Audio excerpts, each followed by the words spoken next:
Hello, friends. Imagine promising your people peace, land, and bread, only to realize that peace comes with a price so high it makes you look like a terrible negotiator. Well, that's exactly what happened to Lenin and the Bolsheviks in 1918 when they signed the Treaty of Brest-Litovsk, a deal that ended Russia's involvement in World War I but sliced away enormous chunks of its land. If Russia was a cake, Germany had just taken the biggest piece, leaving the Bolsheviks scrambling to hold on to the crumbs. From the moment the Bolsheviks seized power, Lenin had been clear: the war had to end.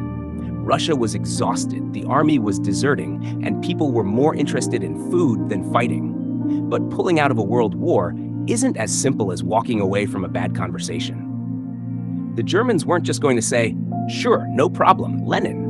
Good luck with the revolution." They wanted something in return, and what they wanted was land, lots of it. In December 1917, the Bolsheviks sent delegates to Brest-Litovsk, a town in modern-day Belarus, to negotiate with the Germans and their allies.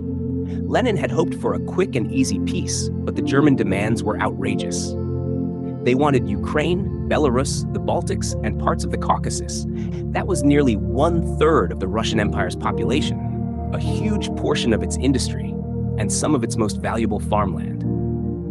At first, Trotsky, who was leading the Russian delegation, tried a bold move. He delayed the negotiations in hopes that revolutions would break out in Germany and Austria-Hungary, forcing them to back down. It didn't work. The Germans got tired of waiting and launched an invasion in February 1918.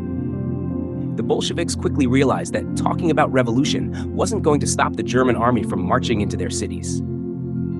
Faced with disaster, Lenin pushed for accepting the humiliating terms.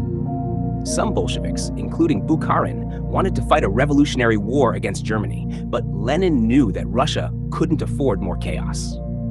On March 3rd, 1918, the Bolsheviks signed the Treaty of Brest-Litovsk, officially pulling Russia out of World War I, but at an enormous cost. Russia lost Ukraine, Finland, Estonia, Latvia, and Lithuania, parts of Belarus, Poland, and the Caucasus, over 1 million square kilometers of territory, 1/3 of its population, and most of its coal and wheat production. It was one of the most devastating treaties Russia had ever signed, and many saw it as a betrayal. Even some Bolsheviks were furious. But Lenin defended it, saying, "We must tie a noose around German imperialism with this treaty, and when the time is right, we will cut it." Ironically, Lenin was right. Later that year, Germany lost World War I, and the treaty became meaningless when the new German government collapsed. But by then, Russia had an even bigger problem: a civil war. Not everyone in Russia was happy with Bolshevik rule. Monarchists, liberals, anti-Bolshevik socialists, and foreign powers like Britain and France all wanted to see Lenin's government fail. And so, just as Lenin thought he had secured peace, Russia exploded into a brutal civil war, a war that would decide the fate of the revolution. But that, my friends, is a story for next time.